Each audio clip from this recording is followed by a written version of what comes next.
ones, but you've helped hundreds of other people, right? Yeah, very much so. Yeah, so let's give them a little round of applause and welcome them. Thank you for coming in, Steve, okay? All right, guys, hopefully today you have a bit of an idea about what this seminar's about, but you know we all have problematic behaviours and thoughts, myself included, yourself included.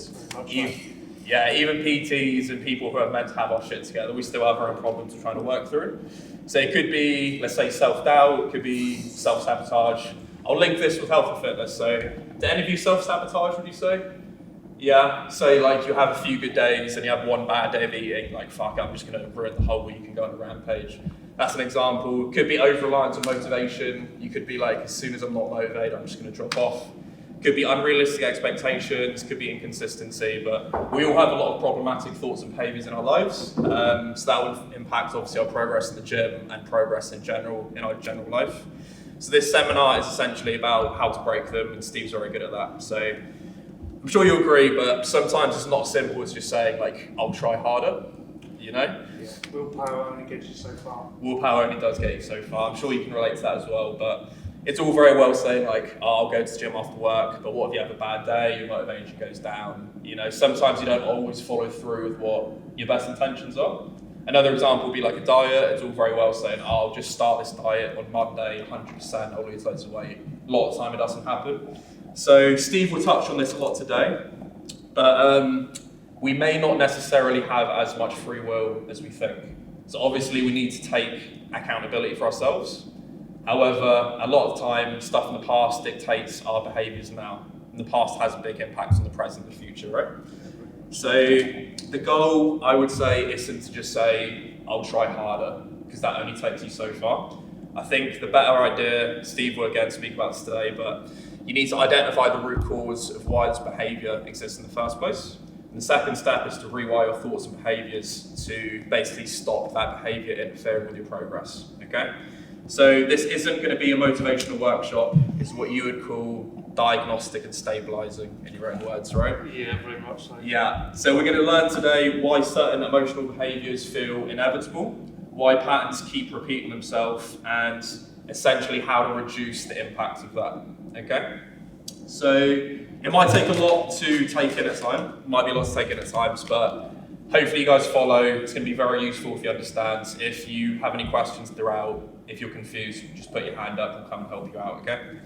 So before we start, I just want you guys to get to know Steve a bit better. So to start, can you just give a little intro to yourself, what you do, who you help, etc.? So I work with private assignments with, invariably on a commercial level, with high responsibility leaders. Like Aaron so perfectly described, these people have got the car, the bank balance, they've got the wife, they've got the trophies, they shoot 2 under on the golf course, and they're a mess. They're possibly suicidal ideation, they are literally on the point of emotional burnout. That's where majority of my key income comes in, the blueprint for success. However, I get approached by lots of different clients. Can you speak to my son? Can you speak to my brother? Can you speak to so-and-so? And if I give you an array of different clients, I'm working with a farmer at the moment who has alcoholic tendencies. I'm working with a business owner at the moment who has ADHD and a massive cocaine habit. I'm working with a young 14-year-old girl at the moment who's got a fear of soiling herself and vomiting in public. Invariably, it's working on the belief system, it's working with the actual central nervous system to bring safety and calm so those patterns can actually eventually erode and they can have some kind of normality. There you go. Man, so would you say certain things in the past impacted your desire to do this and help people now? Yeah, very much so. There's the nature-nurture argument. Hi guys. Hello, sorry. No, you're right. Yeah, there's no excuse to that. Thank you, that was Is that right? No, sorry. Yeah, there is the nature-nurture argument. There's the biochemical and biological genetics that sometimes can impose and affect somebody's mental health. But for me, in the 25 plus years of research I've been doing this, a lot of it is to do with conditioning. And that's the witnessing and the inheriting of the patterns of those caregivers and adults that you've got in your life. Even though they mean well and try to do their best, we do become what they say, a chip off the old block. And until you become awake, that chip off the old block invariably will either serve you and do you well, or it can impose repetition of the same circumstances, same relationships and stuff like that. Okay, so I was about to say, what was your childhood like? It's a bit deep. What in your childhood stands out, and what did you carry over into your adulthood? Like, what from the past impacts you specifically now? For me, in my childhood, I had a very close, tempestuous relationship, mother-son relationship. No father figure whatsoever, so no masculinity. My mother had to bring the feminine side into play as well as some masculine side, but because of her own emotional turbulence, I had a lot of uncertainty. I was always on edge, I was always surveilling, I was always making sure I was sort of toeing the line, and kind of childhood got sucked and robbed out of me very quickly, and I was ironing my own clothes by the age of 9 years old. So adulthood had to come into my life very, very quickly. Was she quite harsh on you? Do you remember that old saying at school, sticks and stones may break my bones, but names will never hurt me? It's utter bullshit. Yeah? I'd rather have had a beating than the wickedness of her tongue. And I love my mum, and it was not my mum's fault the way that she was. I call it the generational curse. She's inherited what she's inherited, and she did her best with all the challenges and issues that she'd experienced. But she had a vile tongue. And it's not necessarily what she said, it was in the tonality that she said it that had a massive imprint on my upbringing, and hence what I do today. Do you believe in generational trauma? Yeah, 100%. Do any of you know what that is?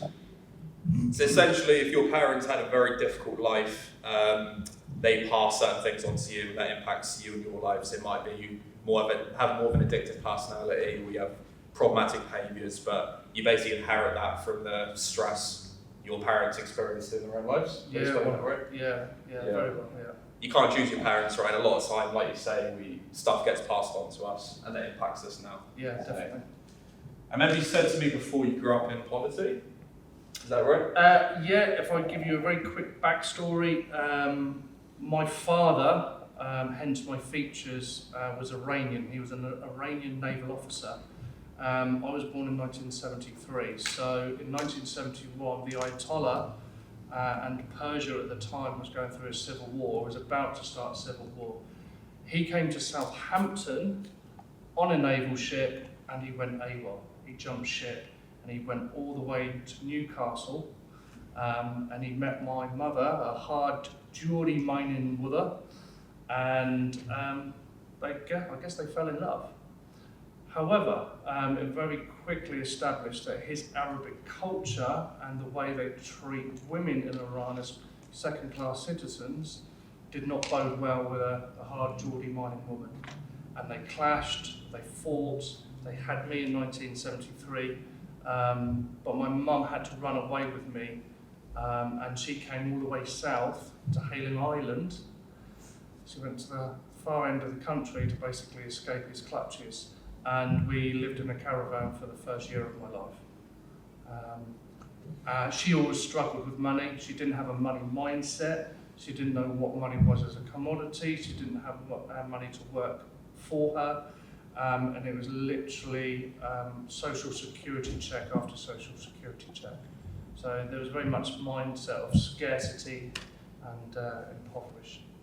Because of that, did you ever feel like you wanted more? Did you feel like, this is it, this is my situation, it's destiny, I'm just not meant to be successful? No, it was quite an illusion, because my mum worked so hard and so deceptively that I had the latest clothes. Okay, yeah. Yeah, I had the latest tango match play football. I was the most popular kid in the playground. Yeah, but my mum got it all through loans. My mum used to hide behind the sofa as I was little, and she'd make me go and answer the door to the loan man who was coming because she was late on her payment. But I had the best clothes. We ate well, I looked good, but I didn't know the mechanics behind that of how much my mum wanted to make sure I was okay. And she struggled with that all her life. Kind of links into what we're going to talk about today, but sometimes what you see, it doesn't tell you the whole story, right? Completely, You yeah. know, people fight their own battles, etc. So, Yeah. before Steve got into this line of work, he was a personal trainer and a masseuse, I believe. Is that exactly what I am now. Did your past kind of impact your desire to do that?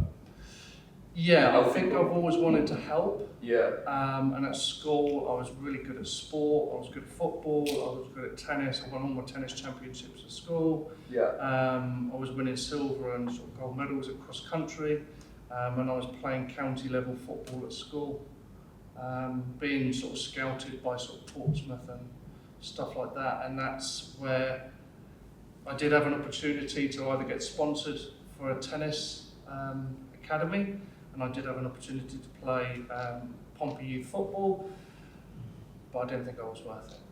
So I went down the line of drink, drugs and rock and roll, partied hard, still done my sport and stuff like that, but not at the level where it would have been a completely different network and environment and stuff like that. So I realised with those sort of physical talents that I had, I went into the line of personal training and managing a health club, which was fantastic, great experience. Okay. I'm going to kind of put you on the spot now, but you know, a lot of people hide stuff, right? So you were a PT, but you took a lot of drugs, you drank a lot, you didn't look after yourself, and people didn't really know what was going on the inside. Yeah, very much so. Do you feel like, I'll open this up to you guys as well, but do you feel like if you're in that position, you need to walk the walk? Oh, completely. Yeah? Yeah, it was, what is it, fake it till you make it. Yeah. Give the impression that I've got my shit together, and with the line of work that I do now, there's the authentic self and then there's the self that we present to the public. Mm-hmm. And sometimes there is a big disparity between who we are and who we think we need to be in front of the eyes of other people. And it puts a lot of pressure on you. It does. It does. I'll open this up to you guys, but would you train with a PT who didn't look after himself or was overweight? Would you do it? Show a hand. Would you train with a PT who didn't look after himself? It depends. Depends. Depends on the connection. If I feel that person that it's a good person, just run, like, because don't I look good like muscle, that means it's not a good training. Okay. Same with me though, if I was like a bit of a waste man, would you train with me Yeah. if you knew that? You would. You'd still take my advice and everything. Okay. Okay. You would as well? I did 12 years of gymnastics and the coaches there were not fit. Let's Mhm. put it that way, but they knew it. They've got the theory, yeah. Yeah. They Yeah. knew I don't- when to catch you and save you, but yeah, I wouldn't trust them on nutritional advice, let's put it that way. Yeah. Yeah. Yeah. As a PT, I don't think you have to be 100% the stereotype and look good and all this stuff, but I think it definitely does help. You know, there's a certain pressure on us, I feel, to look a certain way, behave a certain way, and act like we have no issues, etc., just to kind of get people to train with us. Do you know what I mean by that? Yeah, and anyone who turns around and say they're not judgmental are liars. Yeah. We all judge. We all have to make an evaluation and assessment of something, and people will immediately dismiss somebody in the blink of a second. Yeah, I know. I feel like I'm being watched sometimes in the gym, but two of my clients actually, when they approached me, they were like, "Can we have a chat? We've been watching you for the last 6 months." So we kind of have an idea of We what know you where might you like. live. And I was like, 6 months? Hope I didn't do anything.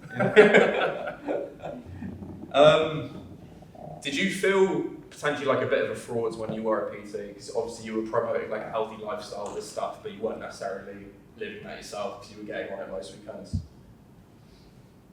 Yeah, I think that influenced, because I lacked that credibility, or I felt I lacked that credibility. Even though I had a massive client base, all private clients in a private health club, I made a lot of money back then. But I think that was part of my drive to want to sort of go travelling, go to Australia, go and find myself, because I wanted to go to Australia to establish myself as a personal trainer, because the health industry in Australia was booming, it was big, it always has been. That'd be a good life. Yeah, and then I wanted to stay over there and to sort of set up my life over there. I made the sacrifice. I wanted to leave some core people in my life and some core friends, but they weren't necessarily the best influence either. We can all relate to that, I think. Yeah, completely. So.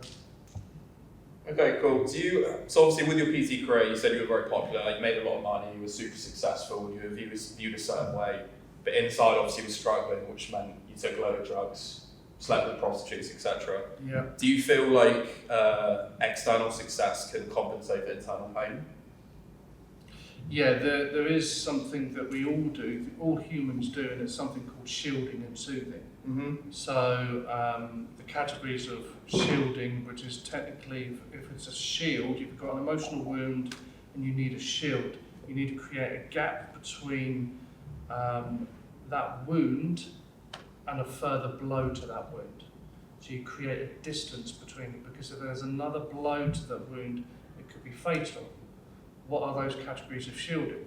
Money, prestige, or being too bloody worried about what other people think. Perfectionism, anger, that could be outright anger or passive aggression. And then there's isolation, doing the Lone Ranger walk, and then there's also people pleasing and codependency. Now, what is soothing? A soothe of the wound, is illicit drugs, prescription drugs, alcohol. We all take those things, to a certain degree. But it's when it doesn't work anymore, that's when it becomes a problem. There's also relationships, promiscuity, pornography, flirting, neediness, need for validation, need for affirmation. Then there's busyness. We live in a very busy society. But some people make their busyness their distraction of something a lot deeper. So they just can't switch off and they're always working. Work. It's life or death. I'll just finish this email. People are looking at their emails before they go to bloody bed. And they complain they don't sleep. But we all do it. Because it's fear. It's the central nervous system. And then the other categories is food control, food excess, and this is the big one of current society, technology. Scrolling, TikTok, Instagram, WhatsApp, Telegram, Signal, online shopping, online research. We all do it.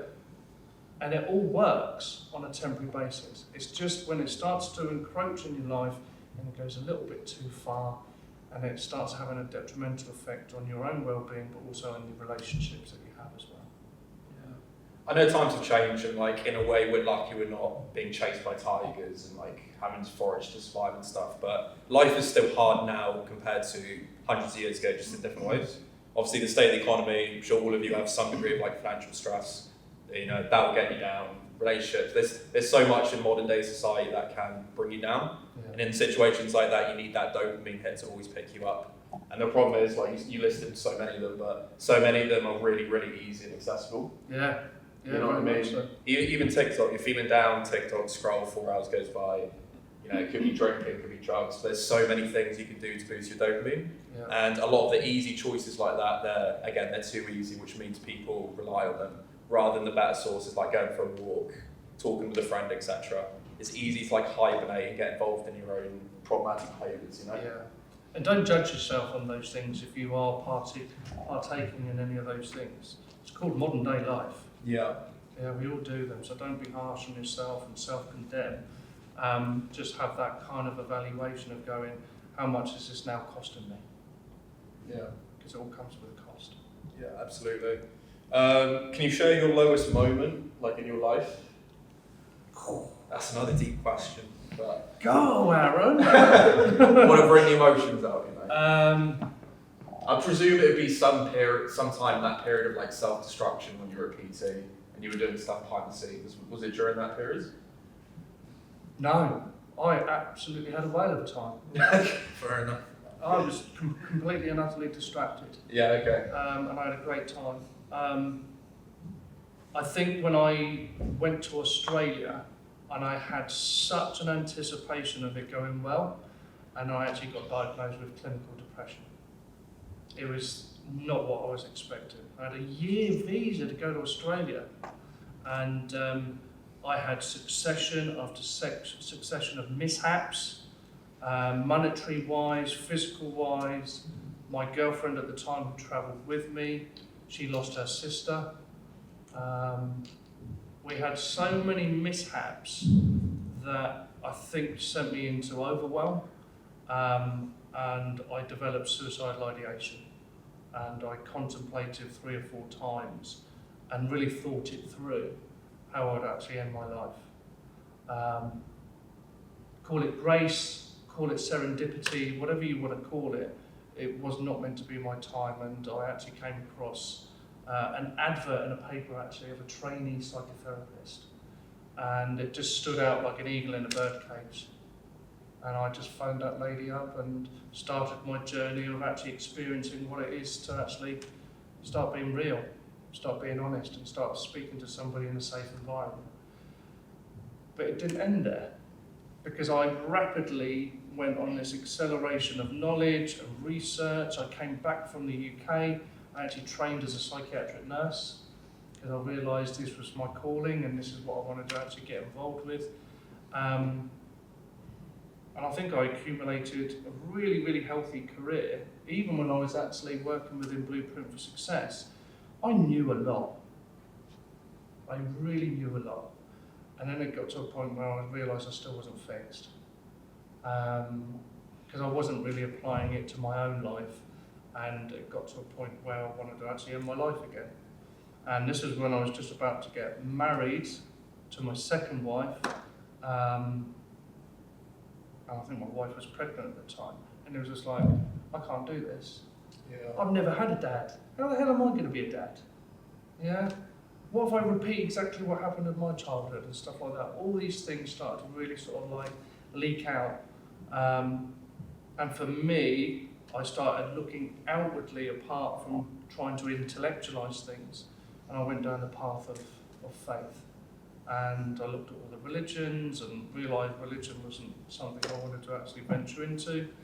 But it was weird how a multitude of different people started coming into my world, my reality. They were never there before, or were they there before? But I just didn't notice them. But now I needed them, and they started talking to me about sort of faith, and I ended up becoming a born-again Christian. And I went and got baptised in the beaches of Newquay, and it was a wonderful experience. And I don't do church, by the way, but I do believe the kingdom of God is within me. And I do have faith, and I have thanks for that for every single day.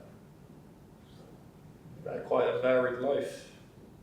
Yeah, it's quite interesting, but I think everyone has. Everyone can write a book. Everyone's got a book in them. Yeah, definitely. All have our own problems and hurdles and stuff. So. Yeah, very much so.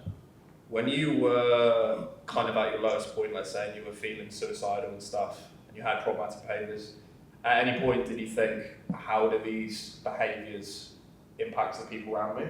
And when you were suicidal as well, did you think, maybe at some point I can't really go ahead with this because it will impact, so and so? Yeah, it's interesting you say that, because there actually is a derivative of suicide where people actually will imagine, what will people think when I'm now gone? And it's all the nice conversations that people have, oh, he was so lovely, he was so generous, oh, it's such a... And that's enough for people to actually take their own life. I call it a double bind. It's being stuck between a rock and a hard place. And when they feel they're actually removed from every single possible option, there is that sort of inevitable, like, I'll see it through. Suicidal ideation, some people can actually experience it for decades. They're always on the verge of it. And it's a horrible sensation. where you just don't think you sort of belong in this world, and you suffer behind the smile, is one of the sayings I have, where you just turn up and you smile and you give the impression you've got your shit together. And this is why it's so powerful, just to actually sort of have a moment of actually recognising I'm sensing something in somebody else there, and just saying hello or asking if they're okay could be the difference between them not taking their life that day and still being around. But yeah, there is elements of the definitions of suicide and why people cope with ideation and why people don't. Some people can actually have suicidal intent on a whim. And they just carry it out. And I don't know if you ever noticed, but you don't actually hear suicide broadcast very often. You don't hear it in the media very often. If you say, take a recent celebrity, Ricky Hatton, they just said he's passed away. It wasn't until about sort of 6 weeks later in the inquiry and stuff like that, had they actually mentioned that he took his own life in his bedroom. Because if they had said at the point of when he died, and they said immediately it was suicide, all those people who've got suicidal ideation publicly use that as an excuse. Well, if he can take his own life, so can I. So it will be dumbed down. That's actually one of the bonuses, because I hate media. That's one of the things that media do well, is they don't broadcast suicide. So it's a tough area in life for some people. Do you think when the time comes, say if you're actually going to go through with it, do you think something always kicks in your head? Like, oh, I can't really do this because of that survival instinct? You know? Yeah, I think, and based on what I want to sort of share with everyone today, the central nervous system, it's running the show. It's running the show before your subconscious, it's running the show before your attitude, your resilience, your mind over matter. It is running the show, and it's primarily orientated towards survival, permanence, safety.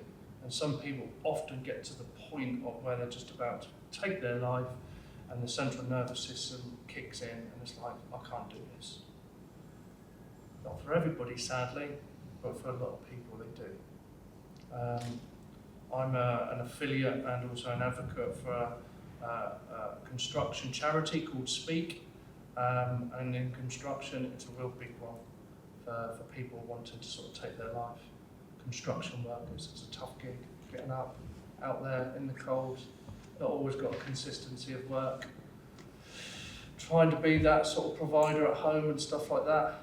That's their pressure. Everyone's got pressure to a certain degree. Yeah, I've had plenty of clients who've worked in construction, and like, as you can imagine, clients always vent to me about their problems. Some stuff though, you must have taken some stuff home with you, right? From PT, like, because with me, for example, like, I'm thinking of a guy who used to work in construction. He was a client a couple of years ago, but he'd get up like 3-4 a.m. work to the end of the day, Wow. and then have a family to take care of, still have all these financial pressures. I'm like, mate, how do you keep going? You know, and I do personally take stuff home with me. I take home what my clients tell me, their problems, what they're going through. Yeah. You know what I mean? Yeah, very much so. Yeah. I think in a weird kind of way I was born to do what I do. Yeah. And I love what I do. Yeah. And I'm quite unorthodox at times, and I'm quite ad hoc. There's been occasions where I've been absolutely in tears in a session with a client. Just because of that empathy. And just because of that, I know where you are at. Yeah. And it's that human to human sort of contact and that engagement that is just enough for that person to sort of still stay around. Yeah. And turn up for next time. Sure. But for some people, they haven't got the constitution for it, and I get it. My wife's a hairstylist. Mm-hmm. She's a counsellor as well. She hears all the stories, and so-and-so's doing this, and so-and-so's doing that. And she's got a very empathetic manner. Yeah. But she can bring it home with her to the point where she's like, how do people sort of cope with that stuff? Yeah, like, It's life. when you're in that line of work, PT, hairdressing, nail technician, whatever it is, you do bond with that client, Yeah. and you do care about them and stuff. Yeah, you of course know, you and do. it's hard when they tell you certain bad news. Yeah. You know, and one thing PT's taught me is that everyone is fighting their own battle. Some people might be going through it more than others, but everyone is fighting their own battle. You know, and like, I feel good that when a client comes in, they get to vent to me for an hour about their problems, and they leave feeling like mentally better. And you need to go for a lie down afterwards. Oh, yeah, it's tough. It's tough sometimes, but it's my job to be that guy, be that like stable guy who can just listen, absorb, and get people to feel better, because it goes a long way with part of the people. surface, yeah. Absolutely. Yeah, it is. All right, so let's move on to back to problematic behaviours. So I want to get your take on this, but you know, I'm sure all of you can think of at least one bad behaviour you have in your life, right? It might be food, smoking, alcohol, whatever it is. Do you think it's a case of if you just show enough willpower, it will disappear? Or do you think because of the dopamine reward system? Basically, some of you don't, if you guys don't know this, problematic behaviours, we have them to kind of increase our dopamine levels so we feel better. After a while, your brain, correct me if I'm wrong, but it thinks it needs that to survive, right? So do you think, again, with problematic behaviours, it's just a case of I'll show willpower and it'll be done? Or do you think because of like how dopamine works, it's kind of easier said than done? Yeah, dopamine is very, very powerful, very, very addictive. But so are emotions. Yeah. Even negative emotions are very addictive, because if they come from a place of, and this is why I called my business the business that is, Blueprint for Success. Everyone gets born into a blueprint. And it's mum and dad's blueprint. It's the unison and combination of that blueprint. And therefore you actually absorb, inherit that blueprint and kind of have your own unique take on it. But in the line of work I do, there's a presupposition called the map is not the territory. So we share the same territory. You know, we could all go to the cinema, go and see Avatar, the new Fire and Ash. I could come out and go, wow, that was the best film yet from Cameron. I'm really looking forward to the 4th edition and stuff like that. One of you might come out and go, what a crock of shit that was. It was all fucking digital AI crap, and I don't like that. Yeah, we just shared the same movie, but you've got your different map of that movie. You could be in a different mood, in a different place, and stuff like that. But emotions are very addictive. Dopamine is very addictive. Willpower, everyone's got willpower. But again, there's a complex orientation within us where most of the time people are moving from pain. I don't know if anyone knew this, but Weight Watchers is the most successful subscription in history. Did anyone know that? No. Yeah, it is, because you get yo-yo dieters. Yeah. Yeah, what happens is basically people get uncomfortable, my dress is tight, can't do up my trousers or my jeans and stuff like that, so they go on this weight plan and do points or whatever they call it, and eventually the pain is not so painful because they start losing weight and they start getting more comfortable, start getting the flattery, oh you look good, you've lost weight, you're looking really well. But there isn't the orientation of, well, what are the benefits of actually being slim and fit? What are the benefits of actually staying active and healthy and having a plan? And what happens is just sneak that little biscuit or have that little sweet. Now this could be over the period of like 3 to 9 months, but the actual motivation isn't there to stay there. They're orientated towards always moving away from pain. And that's why they go through these cycles, 3 months, 6 months, 9 months and stuff like that. So there's a little bit more going on outside of willpower. Willpower is very powerful, but willpower often means pressure. And the central nervous system doesn't want pressure, it wants safety. Your central nervous system does not give a fuck whether you're happy or you're miserable. All it wants is safety. 100% every single time. So no matter how much we're pushing to like be on the front of Sports Illustrated or Men's Health and stuff like that, yeah, you might get there, but you might be miserable as sin. Your central nervous system doesn't feel safe. Yeah. So it's just really understanding the patterns of how you sort of follow things through. Discipline, they all apply. willpower, they all apply. But if you find you're not getting the results from discipline and willpower, it's because your central nervous system has got different ideas. And it's calming the central nervous system down to the point where it's modernised. The central nervous system hasn't caught up with modern day life. You said it perfectly. It still thinks there's saber-toothed tigers and there's rustling in the bushes and stuff like that. We're going to get excluded from our tribe. So if we haven't got resources and mates, we therefore die. So we'll always play for safety. How that presents itself in modern day life, money problems, emails, relationship issues. It's all about your physical safety, it's all about your attachment, it's all about your reputation and not being wrong. That's what's running the show. Okay, so next question for you. You talked about like nervous system safety and stuff. Can I get your view on connection? So some of you might have read this study, but I saw this study the other day where it was a study about a mouse. It was either like liquid heroin or crack, or they had some sort of drug. I can fix it in a second, it's alright. They had access to some sort of extreme drug, right, and they took it all the time and stuff. Then afterwards, the mouse was taken out of that cage. It was put in a cage with a mouse, formed relationships, there was a bunch of stuff to do, and they still had that option of taking that drug, and they chose not to. Wow. And I read somewhere that like the opposite of addiction and problematic behaviours is connection. Yeah. So in that case, it's mice, right? But it kind of shows that. How important do you think connection is to battling the problems? Yeah, 100%. Connection, we were born for connection. If you believe in the Adam and Eve story and stuff like that, why on earth would God create a mate? Why would God create a female? We were designed for family, we were designed for community. We've operated for thousands of years on a tribal basis. But you also got to pick your tribe at the end of the day. If you don't feel safe in your own tribe, people will actually go and find their own tribe. Whether that's through a subscription, whether that's through YouTube, whether that's through like some of the tribes in the gym environment. Yeah, there's some fantastic communities and groups and stuff like that where people feel as if they belong.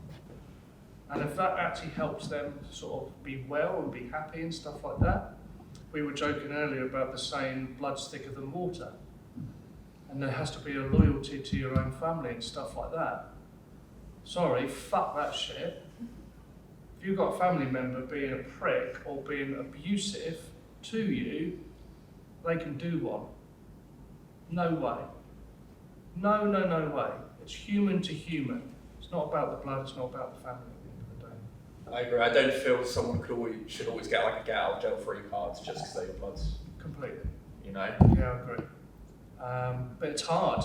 The bind, the attachment, the toxic attachment to sort of certain family members and stuff like that. One of my specialities is actually working with individuals suffering from narcissistic abuse.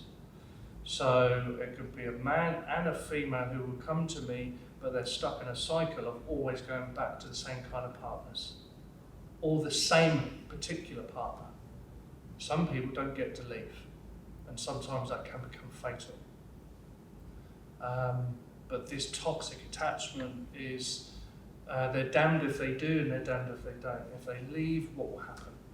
I actually had a client come to me many moons ago, a young lady, very attractive, pulled up in the Range Rover, and the first thing she said to me is, I need to leave my husband.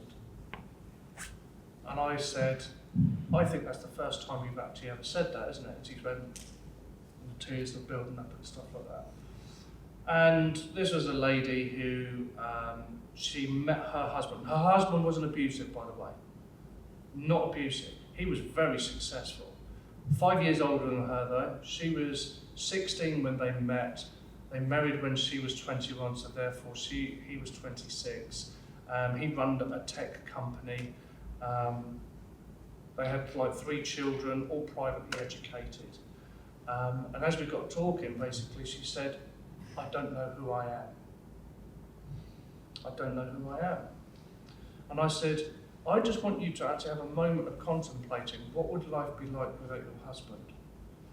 And for the moment that she was remaining silent and thinking about that, which was only about 3 or 4 minutes, she actually stood up, shook my hand, and she left the office. It threw me completely. So I emailed her. And I said, look, this is what I noticed and what was going on. Can you just sort of like fill me in with some of the gaps? She said, the cost of leaving my husband far outweighed the cost of not knowing myself. And she decided to stay with him. And that's insane. But there is a cost. There is a cost of being real in this world. There's a cost of being authentic. And sometimes you have to sort of make sacrifices. But I do train clients now to actually go, if you're going to go through transformation and you're going to go through growth, you don't have to abandon your tribe. You do have to actually look at them with a very different lens, and that enables you to sort of stay in the right environment. As long as it's not toxic, stay in that environment and still be real at the same time. Sure. You can do it all, Steve. Well, theoretically, it takes application. Alright, speaking of like authenticity, being true to yourself and stuff, you mentioned when you start to feel better, you learn that being true to yourself and being real is like the key to healing. Can you go over that a little bit? I call it sincere inquiry. You have to be really, really sincere with yourself and start getting real. I actually give my clients terms and conditions before they work with me, and within those terms and conditions is basically don't turn up and bullshit me. You've decided you want to improve things, you decided you want to change, so you've got to turn up and be real. And sometimes you've got to get used, I always say get used to being uncomfortable, because you're now actually operating from a place of uncertainty. And what we'll be talking about very shortly within the emotional magnets that I'll describe is we're orientated towards familiarity. We're orientated towards prediction, inevitability, and just things being real all the time, regardless of whether you're happy or not. Now, if you suddenly get that insight to go, I can't do this anymore, then you're actually venturing into the unknown. The central nervous system doesn't like the unknown, it likes certainty. So this is where you have to sort of, in the safe environment, start contemplating what that uncertainty could look like and start being the author of your own authority. Author, if we break the word authority down, is in the word authority. Start writing your own script. Start writing your own story. And stop living off mum and dad's story. Stop living off a blueprint that's way, way out of date. It doesn't serve you anymore. For some people it does. It doesn't mean everyone's absolutely miserable, depressed and ready to hang themselves. But if you're getting to a point where you're actually realising I can't continue as I am, then that's just having a recognition that you are real, you are important, and you do get to live life on your terms. It's really important. Absolutely. So I'm half Chinese, my dad's Asian, and in the Asian sort of sphere, it's very common for them to just tell your kids, just become a doctor or a lawyer. And like you just thought, is that the same? Yeah. With Indian and Pakistani communities as well. Yeah, right. Massively. Education. And they kind of get forced into these two kind of lanes, but they might not be your lanes. So I remember my dad, he wasn't super pushy, but he did say that like, be a doctor or a lawyer when you grow up. And I remember saying to him, like, that's just not me. And I think I've had a really good 20s, I'm 30 now. I've been super happy and I love what I do. And it's because I feel like I've been true to myself and what I want to do. Brilliant, yeah. I just said to him, like, look, I want to have my own business. I like the gym, I'll just be like a self-employed PT and see how it goes. Yeah, absolutely. And I feel that's one of the reasons why I've been so happy in my 20s is because I'm blessed to do something I like and work for myself and build something that's mine, rather than just going down this false path, which a lot of people do. Like I know a lot of Asian people just became like a doctor or a lawyer, and it might not be what they wanted to do, but it's just, it's the path they were forced down. Treason, and dishonour. Yeah. Yeah, there's that real fine line of, am I going to be treasonous and disloyal or dishonourable to pops, to mum? Or am I going to be loyal and honourable to my own path? It's a fine line. And some people go down the actual education route and they get the doctorate and they become this. I've coached 5 multimillionaires in my time. All well educated, very, very talented, very, very unhappy. Because they went down a path that they didn't want to go down. They thought the money and the status and stuff like that was the making of what you called success. Yeah. It wasn't whatsoever. I said this to you the other day, but you guys can have your own opinion, but for me, I feel you can judge how well your life is based on 3 categories. So the first one is health, right? So you can have a load of money, for example, but if you have bad health, if you get out of breath when you walk up the stairs, if you have bad health conditions, if you're not physically fit, if you don't have body confidence, that's really going to bring you down a lot. So you need to have your health in check. Second's wealth. Not saying money's the be all and end all, but if you have money, that leads to opportunities you wouldn't otherwise have. It leads to experiences you wouldn't otherwise have, protects you from pain in a lot of ways. So wealth is super important. And then the last one is love. So love is basically the quality of the relationships you have with the people around you, the moments you create, the experience you form, girlfriend, boyfriends, mum, dad, friends, whatever.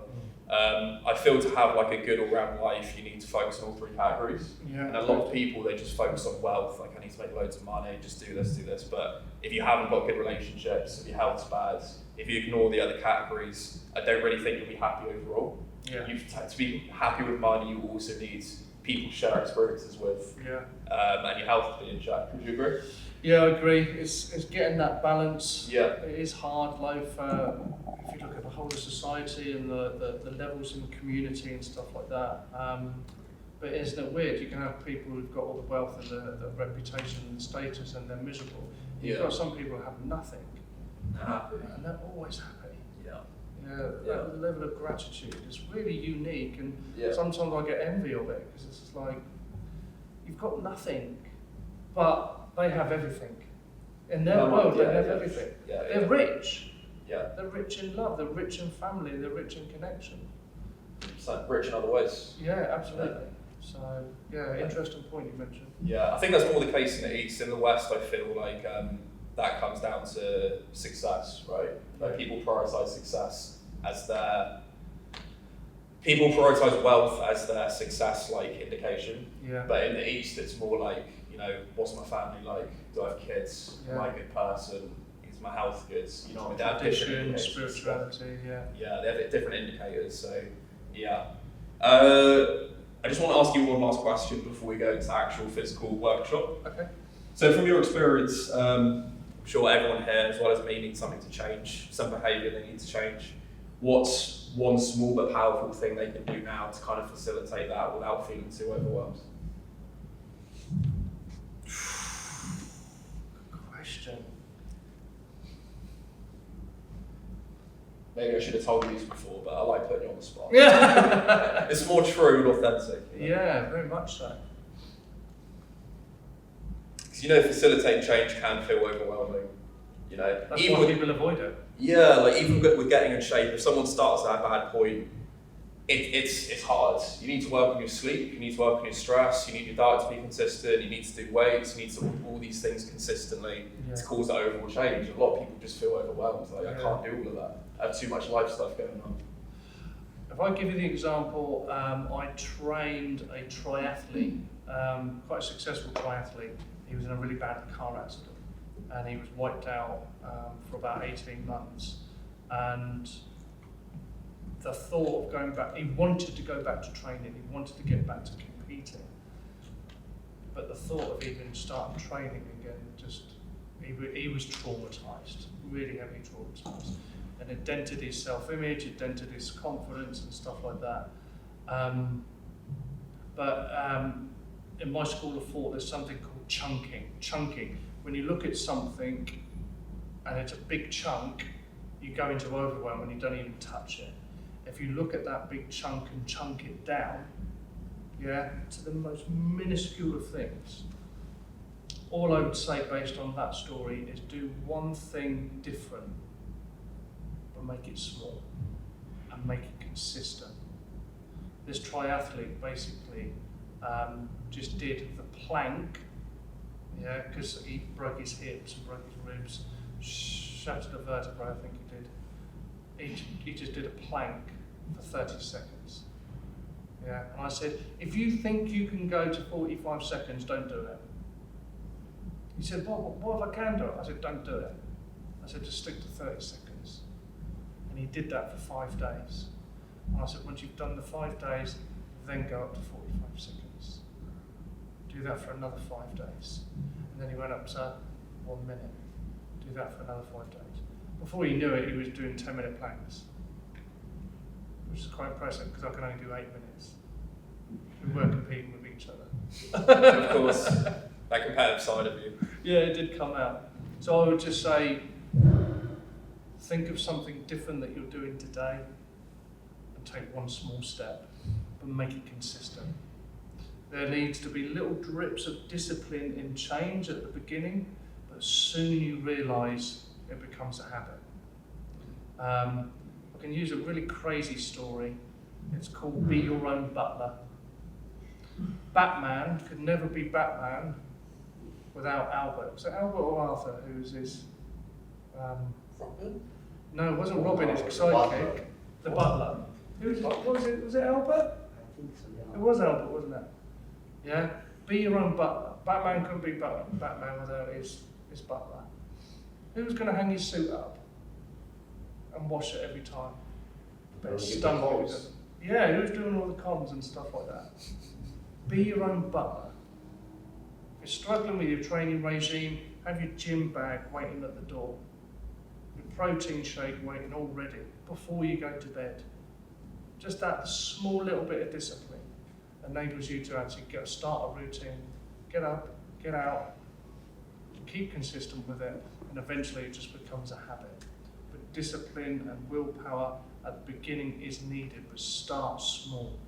Don't overwhelm yourself, otherwise you just won't take off. When I start with a client, it's common for them to be like super motivated because they're at the start of their journey. Yeah. So they'll be like, I'm going to go to the gym like 6 times a week. I'm going to diet 1,000 calories every day. I'm going to do this and this and this. And I'm like, chill the fuck out. It's not happening. Just go to the gym a few times a week, start there. Yeah. When you do that, build up, Yeah. work on your diet, It's much more manageable. But the problem is, again, people's motivation is super high when they start. Yeah. So they feel they can do all this, but then when they fail, they feel bad about themselves. Yeah. And that Self-judgment. So, Yeah, basically. We had some lunch go out. yeah, what's going on there? It's the floor walls. I think you might need to move. It's fine. Not you, sir, I think. It needs to be moved in general. Can you dance? Something happening? Yay! Yeah, there we go. You can There do you it go. all. Like it's, I don't know about that. I do apologise for the poor dancing, but it works. Yeah. Practical so far, but we're going to get into the practical side of it in a minute. Questions? No, we're going to say, alright, this will be really useful information on how to change your behaviours and thoughts. You might have to relive certain childhood memories and trauma to an extent, but it will be good for you.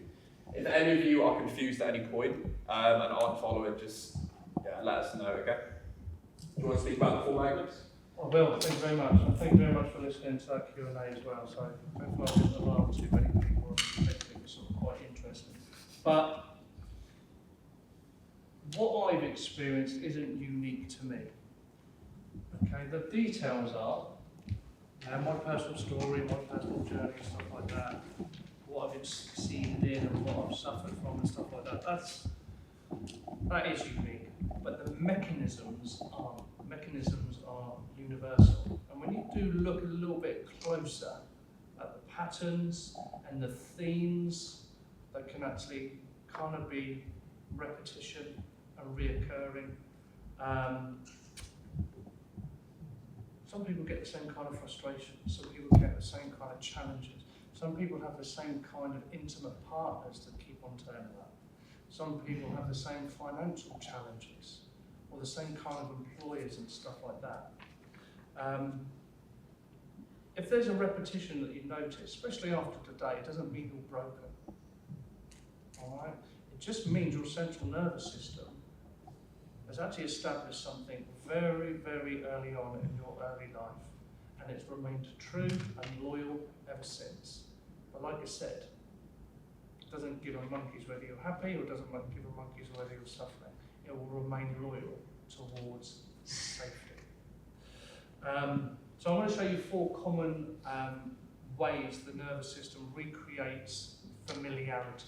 The central nervous system is about familiarity and prediction and inevitability. And they're called the 4 emotional magnets. Why are they magnets? Because they gently pull you into the same situations, same circumstances and same relationships time and time again until you develop a level of awareness. We were talking about willpower. Willpower is powerful, but these patterns, if they are reoccurring in your life, you don't choose them. You don't necessarily want them, but they will still reoccur time and time again. Now, as I go through them, don't go into analysis mode, but do notice what feels familiar by what I describe in the dynamics of each magnet. And I think you might find this quite interesting. If you do notice something, it will land, and it will land really quickly. If you don't notice it, just ignore it. We'll just move on to the next segment. Now, if you think about, if you're all gym members and you go to the gym, that's fantastic. You will follow repetition, and you will follow a consistency in something. The emotional magnets are exactly the same. Yeah, it will keep on churning out the same patterns that are linked to emotions, relationships, situations and circumstances, time and time again. So what I'm going to show, and bear with me because I've got a lot of information to cram in the next probably about 45 minutes. I'm going to show you what it's like to live in a particular type of magnet. I'm going to show you how your life tends to recreate the prediction and familiarity of that magnet, and I'll help you notice how it's possibly been quietly running the show for you. Something else to help you develop a deeper understanding of it as well is, as I go through each magnet, I've tried to condense something that's really complex into these layers for you. So I'm going to describe the epitome. What does that magnet epitomise? I.e., what's your personal experience? Okay. Then I'm going to talk and ask questions about home dynamics. Where did that pattern originate from? What was going on at home at the time for you to absorb what you were witnessing to therefore start playing out in your own life? Predictions and inevitabilities. What will it inevitably keep on reproducing for you? Number 4, I'll give you some real world examples, personal, professional, and you as gym members. And there's a little bit of a takeaway and a little bit of a freebie. I'm going to introduce to you on each magnet something called the 4 P's of confidence. These are designed to act before the central nervous system is playing out in you, so therefore it can act as an interrupter. Yeah, and interrupt that pattern if it is a real negative pattern, having the same impact that it invariably does in your life. But there's a C that goes before that, and that's consistency. It's good knowing about the 4 P's. Yeah, but if you're not consistent in using them, your central nervous system will still overpower it. Okay, so I'll show you what those are, and let's go through into the magnets. So, what have I got for you? First magnet is the mirror magnet. This is all about self-surveillance and external demands and pressure. For these people who've got this magnet playing out in their lives, you constantly feel watched, you feel measured, and you feel judged, even when you are on your own. Okay? There's a tension, like a low-level, constant tension, like an unease. There's not being able to wind down. And if you do wind down and relax, you have to have earned that time to be able to wind down. Okay? So it's not a natural decision. It's forced. Now, if this particular magnet, this mirror magnet, is active in your life, life will reliably produce people on a personal or professional basis that are critical, demanding, or never quite satisfied.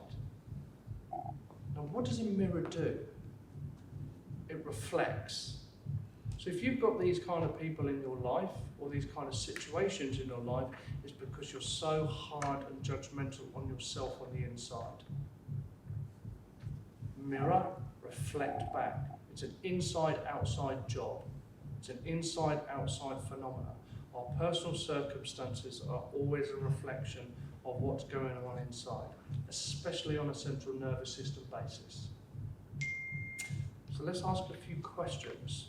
Now, as I go through these questions, we're not going to go into groups and stuff like that for you to sort of share sensitive stories and intimate stories. It's just an opportunity for you to self-reflect, okay? But what I will say is if you've got something that's really pertinent and really resonates to that particular dynamic in the magnet, and you feel comfortable in sharing, please share. I love people's stories. And it could actually be a story that actually helps me, helps Aaron, but also helps another member of the audience. Is that okay? Yeah, guys, please do share if anything pops into your head. So, present day. This is what's going on possibly for you today based on these questions. There's no right or wrong answers. But do you mentally replay what you should have said or done in a previous interaction? Do you mentally replay what you should have said or done in a previous interaction? I used to do that. In the shower. I'd have my day and stuff like that. Life's busy, just no time to sit down and chill. But when I was locked away the next morning in my privacy in the shower, I'd be going over all those conversations I had the previous day. And guess what? They always ended more favourably towards me. Oh, I should have said that, I could have said that, I could have said this. Stick it up them. How dare they? Couldn't do it face to face. If I could do it in my head, yeah? Who's been there? Thank you. Every single day. Yeah, we all do it. After work. Yeah, it's crazy, isn't it? It's just like, oh, why am I doing this? Next question. Do you struggle to fully relax even on rest days? Do you find it, or struggle to relax even on rest day? Like a rest day from work, but also a rest day from the gym? Do you feel guilty that you're not exercising? Some people do, some people don't. We spoke. It's not even just to the gym, but with me, we spoke about this. But any of you're self-employed. Any of you self-employed? Like with me, probably with you, I feel guilty when I don't work. Yeah. But why? Yeah. Life's for living. You know Yeah, what I mean? it is. Especially if I'm ill and it's like letting people down. That's what I don't like. Yeah, exactly. Yeah. Same with me. If I cancel, feel bad. It's in my mind all day. Yeah, is it? It is. I know you're another It's like thinker. me. Yeah. I say to clients, I say, just be ill. Stop thinking about what other people are thinking. Just be ill. You're allowed to. You have permission, but we don't, do we? No, we don't. It's insane. Now, this is an interesting dynamic. When something goes wrong, do you turn on yourself immediately? Even if it's got nothing to do with you. You kind of assign yourself to have some kind of association to that thing that's gone wrong. And you could have done this, or you could have done that, or what if they actually blame me? Yeah? Inner criticism, inner judgment, it's already going on. Something goes wrong, my fault. Something to do with me.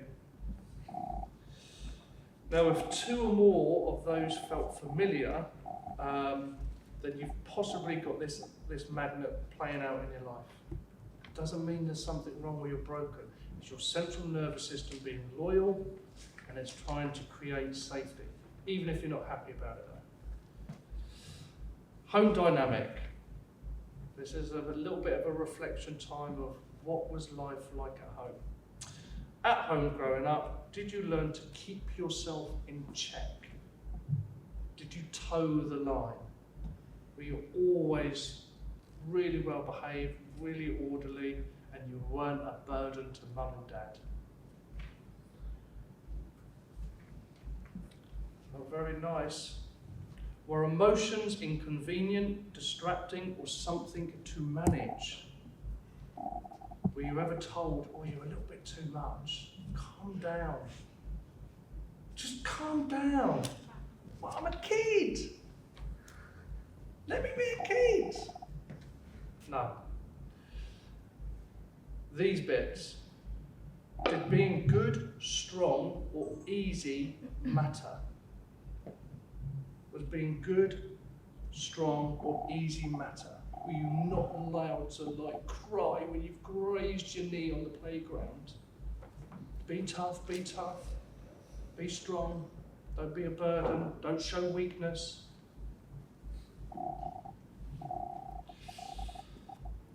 When there's this going on, that was where the familiarity for your central nervous system was formed, and this is what will actually manifest and come out in your whole persona and your behaviours in adult life. We basically learn to self-monitor and keep yourself check all the time. Now let's see how this translates as a gym member and an exercise enthusiast. See if these relate. Training feels like self-punishment and not self-care. You mentally criticize your body, form, performance and technique, even in the middle of the workout. Like you're not being you're not doing it well enough, you're not doing hard enough, or you're not working hard enough. Rest days, you feel lazy, indulgent and undeserved. Rest days from the gym. And the last scenario is you constantly compare yourself to others in the gym. I don't think No. You don't think you've ever compared yourself? Not really, no, because I'm not here to compare myself to someone else. It's me against me, no? That's the mindset you should have. That's Really. good. That's right. That's good. Has everyone else compared themselves before? Used to do that from the beginning, but now I just gave up. Like, everyone was looking skinny or fat before, and they start to be like, I know, hard after years and years of training. Yeah. But that's dedication. That's good. Yeah. You can stand there and think people are looking at you and comparing themselves to you. Yes. That Good is point. something. So that's you actually projecting yourself out of yourself as if you are them, but it's not. It's just you judging yourself. Yeah. Yeah, so that's the same. I just don't compare. That's a good way to be. I think, so I want to link that to social media, because social media has the potential to be like super inspirational and Yeah. positive and Yeah. all that. So you see all these people accomplishing crazy things, but it never has that effect. No. You know what I mean? It always makes you feel terrible, like you're really incompetent. Yeah, I'm just not good enough. How am I going to aspire to that? Yeah. Yeah. It's a tough gig. Let me share with you the 4 Ps. The 4 Ps of confidence. This is a framework of something that you can use relating to this magnet that will just potentially take the edge off it. And just let me share with it, because the central nervous system is hyper contextually sensitive. Yeah, you might be really thriving and excellent in the gym. Maybe standing up here like this and presenting to other people, your central nervous system's going, no, fuck that, no way. Yeah, it's contextually very sensitive, okay? So the 4 Ps, the first P is your perspective. Perspective, remember what I said, the blueprint. What is your map of reality? We share the same territory, but what is your map? You could change your perspective by basically saying what is going on is just feedback, it's not judgment. Because technically feedback is neutral until we place meaning on it. And we can say something is bad or we can say something is good. And whatever it is, that's what we will experience because we've placed meaning on it. Why don't we just say it's just feedback? We don't have to place judgment on it. It's just information, and I can work with that information rather than be paralysed, feel like shit, and do nothing. The next one is perception.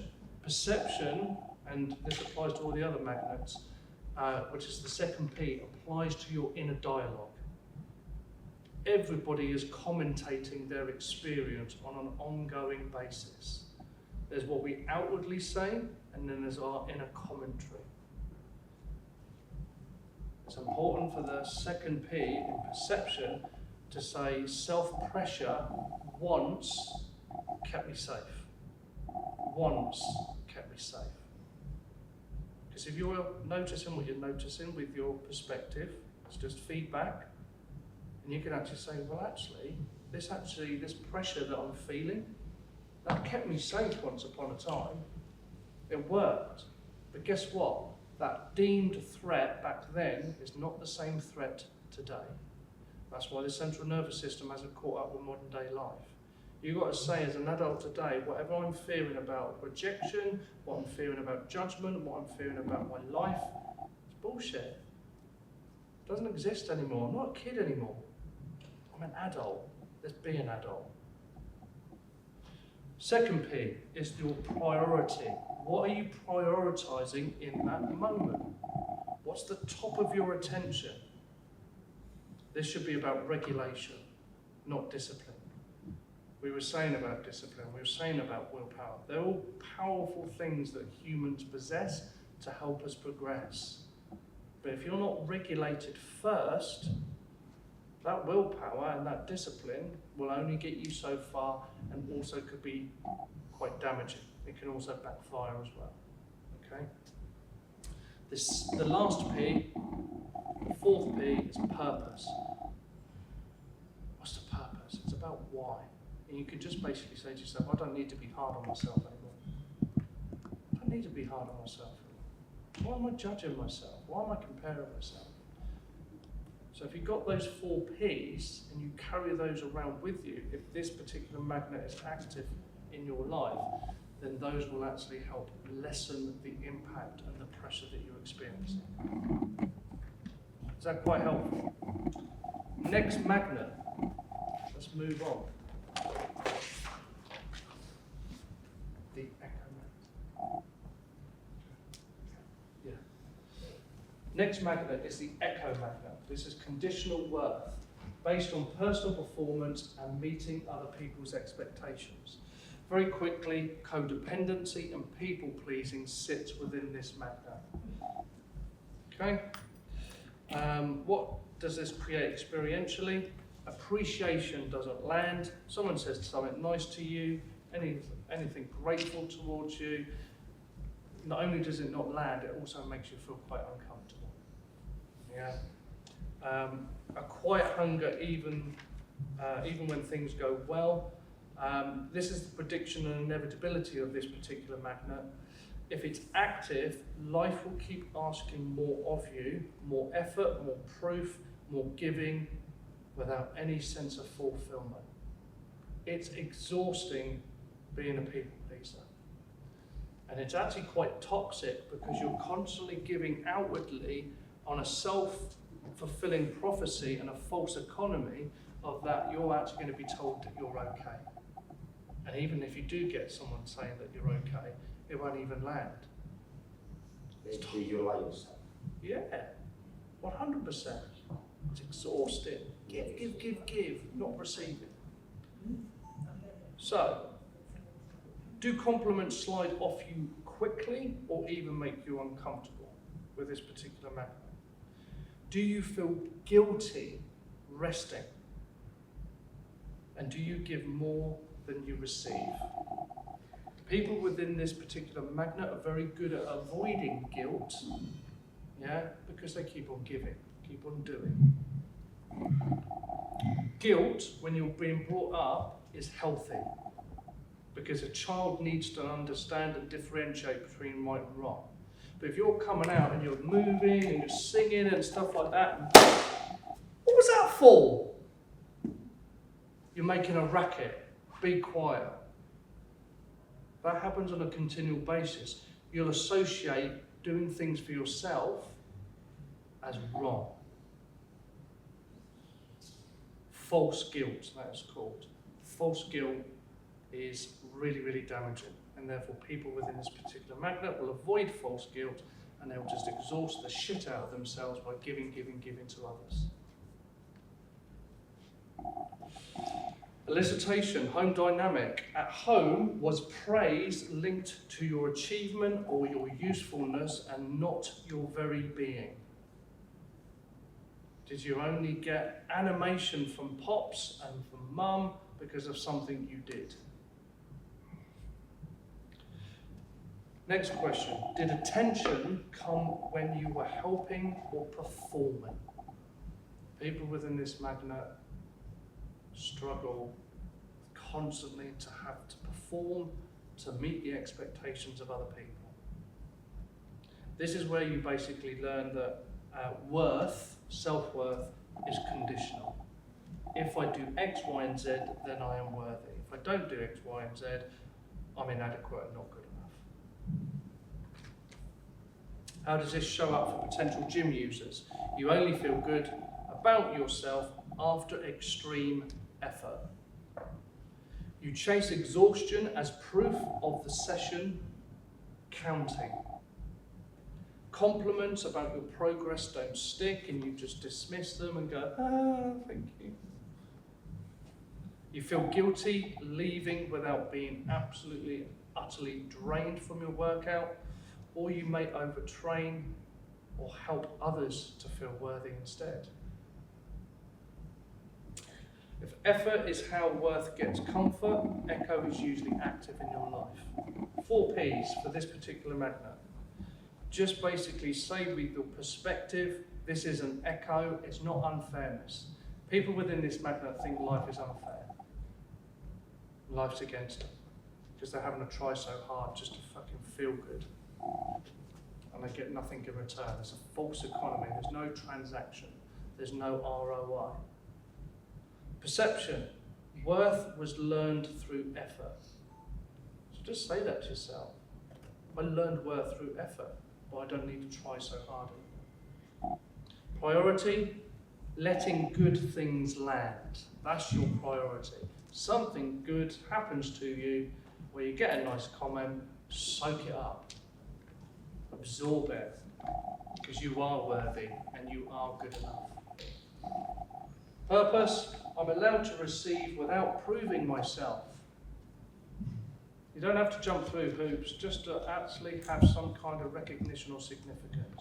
You're already significant because you're here.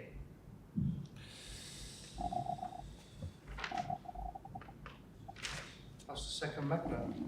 Third magnet. As time is pressing.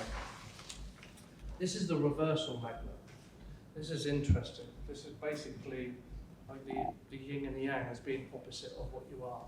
So you've basically learned with this magnet, safety, confusion. It's a contradiction of the safety that you're aspiring to. So it's creating the opposite of what you want. What's the epitome here?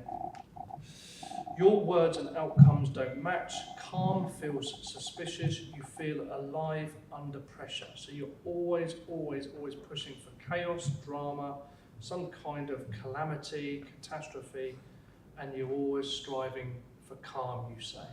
And you just want peace. But the magnet is saying something very different. First question. Do you say you want peace but choose intensity and drama? Next question. Does slowing down feel really uncomfortable or unsafe? If you've got nothing going on, are you wondering, oh fuck, something's going to happen? I have that feeling. Yeah? Yeah, I have it. Yeah. And it's fine. You've got no familiarity towards peace. I say this to my clients. You've got familiarity towards stress and things going on and stuff like that. But if life goes, It's happening. Yeah. Something might happen. Yeah. Like it's coming. It's Yeah. a storm. Yeah. It's not good. Yeah, it's a storm. Yeah, it's, Yeah. you think about it. Yeah. It is. No, it's quite true. Thank you for that. It's so true. Right, home life. When things were quiet at home, was it peaceful or was it tense? Yes. Yeah. Next question. Did you stay alert even when nothing was going on? Oh, yes. You were wondering, when's mum home? I did. I did. I couldn't wait for her to go out. How does this turn up for you as a gym user? These are just the frameworks. It doesn't mean it actually does apply. You say you want balance, but you choose high intensity sessions time and time again. Low intensity or recovery workouts feel pointless and boring. You don't like warm-ups and you don't like stretching. You just fucking go full. Stretching, cool downs, yeah. Slow cardio makes you restless. You're not doing enough. You push hard even when fatigued or injured. If you're injured, do you work through your injuries? That's your central nervous system going, can't slow down. Something will happen. You return to intense training too quickly after setbacks. You don't phase yourself back in. Thankfully, I've learned as I've got older, I'm 53 this year, if I've had a spell out of training, I grade myself back in. I hate walking around like CP3O because every single muscle in my body's like hurt. It's just a horrible sensation and it puts me off. You're older than I thought you were. That's what you took from that. Have you just heard that Q&A? I've had a hard life. 4 P's of confidence. What can we say for this particular magnet? This is protection, not sabotage. Yeah, slowing down's okay. Perception, inner chatter. Calm once meant danger. Are you in danger now? You're not. Central nervous system thinks so. You've got no danger. Be calm. Enjoy it. Enjoy the peace. Priority. Safety over stimulation. That's the priority. Always look for safety. You don't need to constantly be doing something to feel worthy. You don't need the stimulation. You don't need the drama. My mum, bless her in her wisdom, used to say this to me. She said, Stephen, you're a long time dead. And while she was alive, I didn't understand what it was. It took for her passing back in 2003 to reflect on what I experienced with my mum, and that was one of the most wisest things she ever said to me. You're a long time dead. So fucking enjoy your life. Make the most of it. Do not be governed by other people's expectations. Live your life. Should we do the last magnet? Let's go, man. This is a real interesting one. This is the completion magnet. Unfinished roles and narratives. Creating situations or relationships to form some kind of conclusion or closure. You feel experientially in mid-story. Success never settles. You keep trying to prove something. The prediction and inevitability is if completion is active, the same themes repeat until the body feels finished. How does this look like in modern day life? Do you feel like you're still trying to prove something to something or someone? And does success feel temporary rather than settling? Home dynamics. Did you take on a role very early on in life to be the strong one, the helper, or the achiever? Were you the favourite and therefore under pressure? Or were you compared to with a favourite? That's shaming on such a high level. Did things end without any resolution? Share with you a story. Pageant queen. There was a pageant queen, as you can appreciate, She was voted on and judged for her beauty. But she had a tendency of actually always having intimate relationships with older, aggressive, toxic men. Why? She was a daddy's girl. Daddy was absent and also an alcoholic. So therefore her central nervous system was always gravitating towards toxic men because she wanted to get the conclusion of the relationship she previously never had with Dad. Some of them beat her and she kept on coming back for more. And when the psychiatrist said to her, because she'd met somebody who was lovely, he was calm, he was chilled, he put her on a pedestal. And the psychiatrist said, what the hell are you doing? You've just finished this relationship with him. She ended it. It just wasn't the chemistry there. We weren't right for each other. He was nice and that lot, but I just didn't feel comfortable with him. Didn't beat me. No, he didn't beat her. He didn't abuse her and treat her like shit. Yeah? Completion magnet. She was trying to finish a conclusion that she never got in the first formative years of her relationship. How can this magnet potentially turn up for people who are in the gym? You keep increasing your goals without any milestones. Push, push, push, push, push. You feel like you're not done yet, no matter how consistent you are and how much progress you've made. Training becomes about proving your discipline, your grit and your resilience. Progress photos or strength gains don't settle internally. You are still dissatisfied. You rarely leave a session feeling complete. You feel as if you've cheated yourself.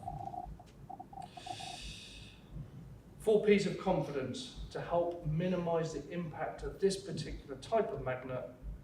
The perspective is this repetition isn't failure. If you need to finish on a particular exercise or regime, it's not failure. Perception, the body seeks resolution. The body is seeking resolution, and you don't need to flog yourself for that resolution. Priority, letting experiences complete. That's your priority. Let things unfold. Don't push for something that you're never going to get a conclusion or ending to. As they say it in the Frozen movie, let it go. Just let it go. Purpose. I don't need to prove the past was wrong. Let it go. The past was the past. You're here now, write your own script, set your own script, live your own life. Don't be a slave to the past. It's just an idea. I always say to people who are grieving when they've lost somebody, a week afterwards they have a story of it. Invariably 10 years later they've got a completely different story of it. Just time passes and your story changes. Guys, the work that I do is all about removing pressure. I've designed a workout program called Shift or Shift Point, and it's about working with individuals to enable them to actually calm their central nervous system and realise they don't have to put so much effort, pressure, or discipline and application to trying to achieve something that they've never quite achieved. Because at the end of the day, like I said, you're a long time dead, and I want people to achieve what they achieve, but being in a good stead, being in a good condition.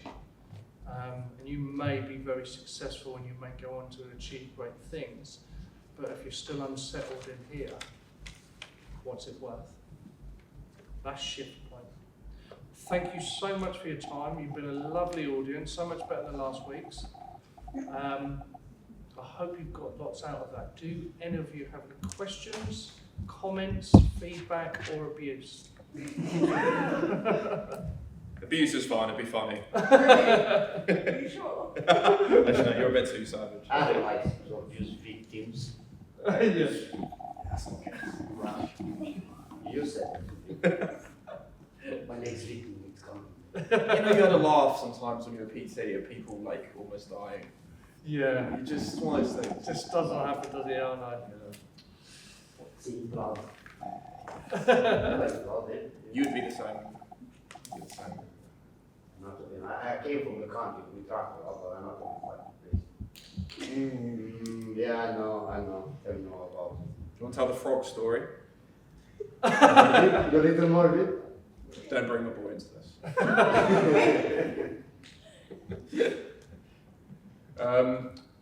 Yeah, guys, is there anything any of you want to share? Did anything hit home? Did you learn anything about how the past shapes the present, etc.? Well, I actually don't know a lot of things. I've Amazing. got a very different past. You want to share anything? No, I don't. Thank you. Sorry, guys. Maybe another time. Yeah. No, I don't blame you. I've got a What is question. your thought? Yeah, cool. So when you were talking earlier about your wife and yourself effectively being counsellors and taking on board Yeah. other people's misery, what I've got a habit of doing, and I'm not 100% sure how to break it, Sure. is how to build a boundary to stop that and let it go. Okay, so what you need to do, this is really quite powerful, is appreciate everyone can be their own. Are you a helper? Do you step in and give them solutions and answers? And, absolutely. oh, you need to do this, do that. Yeah. Don't do it. Your energy is precious, but also you're preventing them a God moment or also them being their own agent of change. So I would actually create a safe, loving, I call it sacred space, where you just be with them and go, wow, that must be really, really difficult. Hold their hand, put your arm on their shoulder. Just listen. Do not give them any advice, any tips, techniques, or anything. Just listen. That will actually stop your energy being diluted, and it also promotes them to possibly be their own agent of change, because for the first time, it's one of the best forms of unconditional love, or expression of unconditional love. Because everyone's very quick to step in and go, well, haven't you done this? Or don't you think you need to do that? What do you think you're doing? How are you going to... And like people don't want to hear it because they never change. But if you just remain silent enough and disciplined enough to just be with them, your presence is powerful anyway. Your advice is actually counterproductive to that presence. And you might find yourself having more energy for yourself. You've possibly got to deal with guilt. If you might have guilt kick in that you've not been helpful, because you might have codependency and people-pleasing elements going on as well. Just be with them. Your presence is powerful enough. Thank you. How do we stop being a notorious people pleaser? Because I people please all the time, continuously, every single day, no matter what. I will not say no to no. Yeah, it's the most powerful word in the vocabulary. No. Yeah, I just cannot bring myself forward to say no. Yeah. And mostly to those close to me. Yeah. It's possibly because you're in a bind and a dynamic where you feel as if you're not giving to them and being at their beck and call, that your central nervous system is going, I'll get exiled, I'll get rejected, and therefore I don't have access to resources, safety, and therefore I'm going to die. So even though mentally you might be going, I can't do this anymore, I am exhausted, I'm knackered, the central nervous system hasn't had the opportunity to update itself and go, actually I'm okay without them demanding on me. I can cut people off quite, like I'm very cold. I can Okay. cut people off instantly. I'll just shut the door off. Okay, There'll be no more. yeah, But I still people please no matter what. Other than that, yeah. so beyond that, I will still find an So explanation. do you feel guilty cutting people off? No. Ah, No, I'm cold. I like I that. am so cold. I just think, guys, no Yeah. tears, no Okay. emotion. Is this intimate relationships or is this? Both. Okay. I've just recently done it to my mother. Okay. They're cool. Yeah, just very cool. But it might have been needed. Oh, I'm not like It was So, needed. It was very, very much needed Yeah. because that stems from all my bringing up, my childhood, everything. The people pleasing, I suppose, came from having to grow up since I was like 13. She became schizophrenic. I became the carer. Wow. I became her mother, Yeah. in a sense. Yeah, and now what you've done is had the courage to break that actual dynamic. Yeah, I would say congratulations, but be consistent. yeah. Yeah, do not fold and go back to it. So here's the thing with forgiveness. Forgive them, but forgiveness doesn't mean restoration. Doesn't mean you have to go back to the same type of relationship you had previously that created the unsettledness in you. Yeah. You can still communicate and have a relationship with them, but now you have boundaries. And now you have self-worth and respect to the point where they start to encroach on those boundaries again. Don't go there, because I'll just shut you off again. I have free will, I have self-respect, I have self-love. You are gaining your love and your worth through being everything to them. Doesn't get you anything, just gets you misery. So I think you've started a process already, and I'll just say congratulations to you. Just be consistent. That's what I'm doing, is consistent. Yeah, you might fold in a week's time or 2 weeks' time, wondering what they're saying, and oh, I feel really bad. She was good to me once upon a time, and just don't go I there. think what goes in my mind is that she's got a mental illness Yeah, and the schizophrenia, and I'm like, is it really her doing those things, saying those things? Sure. Like, or is it her illness playing up? yeah, But it's coming to a point now where I'm like, that's a load, that's too much for me to Yeah, carry absolutely. on my shoulders. yeah. Whereas she needs actual like professional support instead of my support. You're not qualified. No, You're not qualified, and don't think that you're qualified. well, I feel qualified. I bet you are. Go for it. Yeah, because when you're immersed in it for such a long time, you, Yeah. possibly you know more about the condition than the actual experts, because it's kind of like a continual immersion of having to deal with the variances in their personality. Yeah. But it doesn't mean you need to actually neglect yourself in that process as well. So I would sort of set some boundaries and love yourself, respect yourself, go and heal, do some things for you. Yeah. People pleasing is very, very draining and exhausting. And it's now, you ever heard the old saying, please yourself? Yeah. Please yourself. You have a permission to be happy. You have, I saw the I blink suppose, then, Yeah, no. You have I peace. struggle, yeah. you have struggle permission with to be that. happy. And you've got to go and create your own happiness. No one's going to come and save you. Yeah. You've got to do it yourself. And be that author. Write your own script. Anyone else? Thank you for that. That's Yeah, what thanks for sharing, guys. I don't normally talk about. No, you've done well. Well done, getting outside your comfort zone. Are any public speakers like the number one fear in lots of people? It is public. Yeah. So well done, got outside your comfort zone. Anyone else? I don't have anything that I want to share, but I resonated with a lot of it and I learned a lot. I usually struggle to stay engaged, but I managed to during the session, so thank you. Oh, thank you very much. That's very sweet. I know you don't. Anyone else? Don't look at me. Picking on you, man, it's your birthday I think today. it's you know my story. Yeah. But then you entertain these things. I am one. Yeah, she needs She someone. needed this. Needs at least that one person, And alright. she's got a good person. For sure.